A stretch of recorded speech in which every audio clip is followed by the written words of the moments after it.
चीन भारत तनाव के बीच पाकिस्तान का चौंकाने वाला रिएक्शन। पीएलए पर इंडियन आर्मी का कहर देख पाकिस्तान की हवा टाइट। पीओके पर सरेंडर करेगा पाकिस्तान। चीन का हार्टबीट बढ़ाने के लिए नेपाल के साथ बड़ा प्लान शुरू। अब नेपाल और भारत मिलकर चीन की छाती पर फोड़ेंगे बारूद।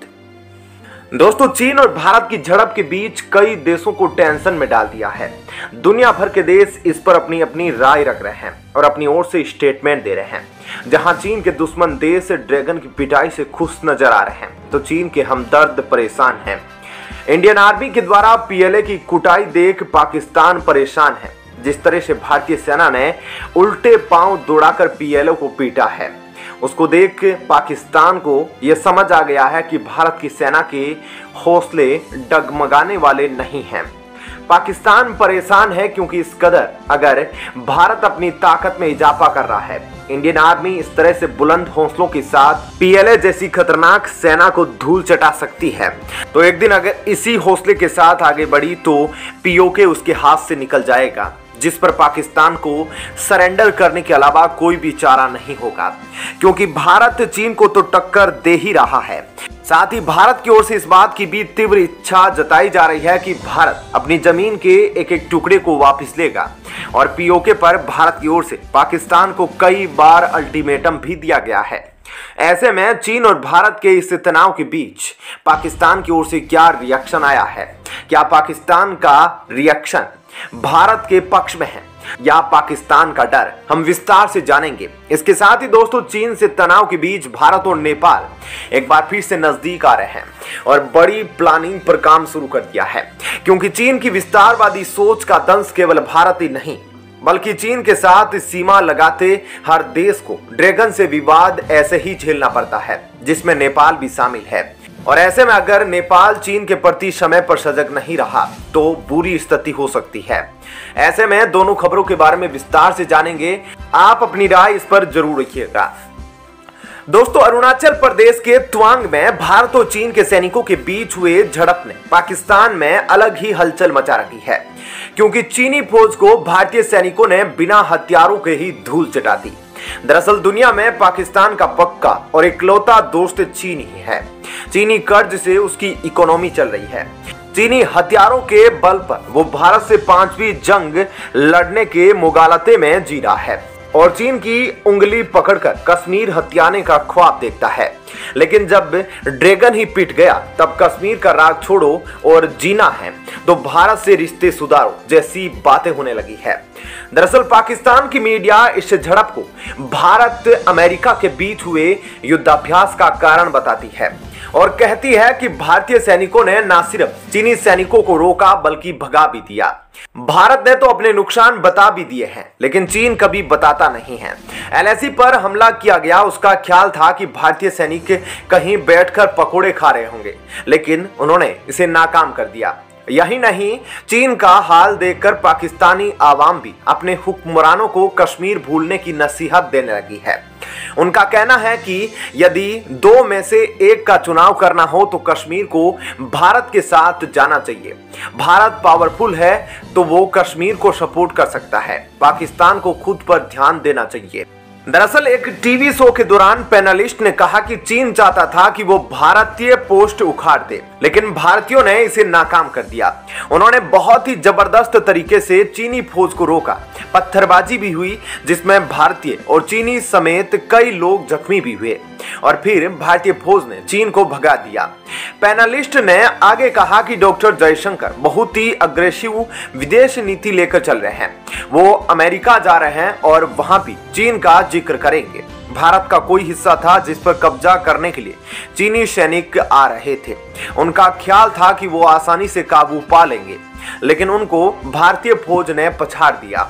हम तो अभी बाहर है इस झगड़े से और हमें बाहर ही रहना चाहिए। गौरतलब है कि भारत से दुश्मनी के नाम पर पाकिस्तान ने सरहद से कारोबार करना बंद कर दिया। इससे भारत को तो कोई फर्क नहीं पड़ा, उल्टे पाकिस्तान में कंगाली की नौबत आ गई है।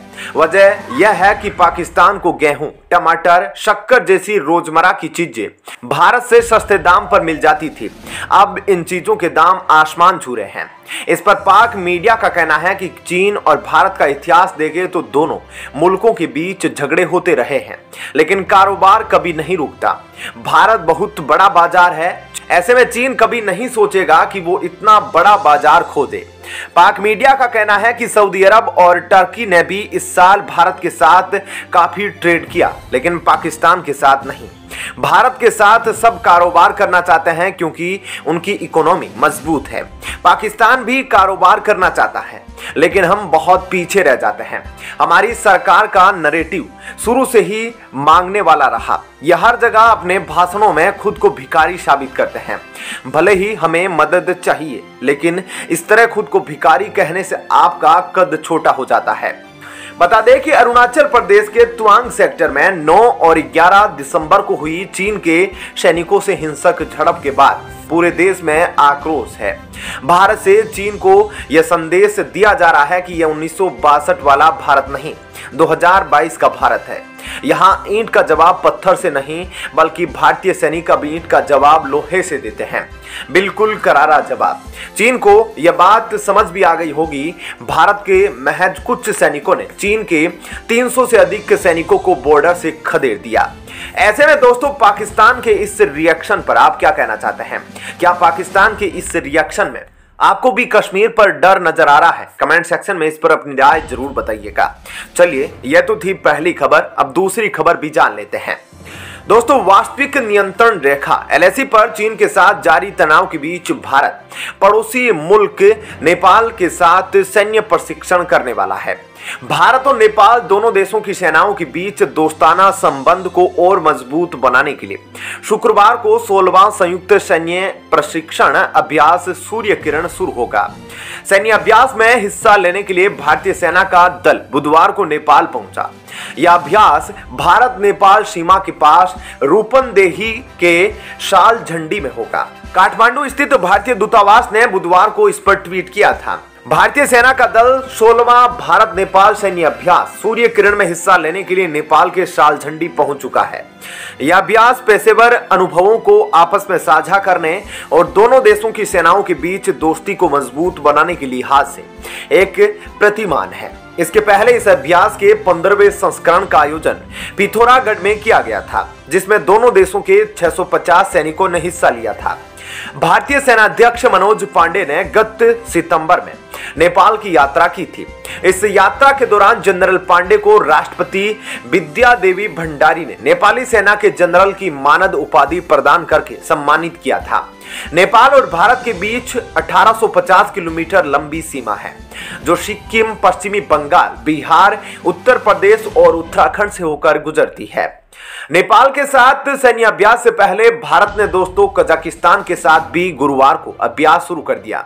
दोनों पक्षों के बीच सहयोग बढ़ाने के उद्देश्य से मेघालय के उमरोई में 2 सप्ताह के आतंकवाद रोधी अभ्यास का आयोजन हो रहा है। दोस्तों, वार्षिक प्रशिक्षण अभ्यास 2016 में प्रबल दोस्तिक अभ्यास के रूप में शुरू किया गया था, जिसे 2018 में अभ्यास काजिंद का नाम दिया गया। सेना ने कहा कि भारत कजाकिस्तान संयुक्त प्रशिक्षण अभ्यास काजिंद 22 का छठा संस्करण है। 15 से 28 दिसंबर तक उमरोई में आयोजित होगा। सेना ने कहा कि अभ्यास का उद्देश्य सकारात्मक सैन्य संबंध बनाना, एक दूसरे की सर्वोत्तम प्रथाओं को आत्मसात करना और अर्ध शहरी और जंगल परिदृश्य में आतंकवाद रोधी अभियानों को अंजाम देते हुए एक साथ काम करने की क्षमता को बढ़ावा देना है। सेना ने कहा कि यह अभ्यास भारतीय सेना और कजाकिस्तान की सेना के बीच रक्षा सहयोग के स्तर को बढ़ाएगा, जो दोनों देशों के बीच द्विपक्षीय संबंधों को और मजबूती देगा। ऐसे में आपका इस खबर पर क्या कहना है, जरूर बताएं। धन्यवाद।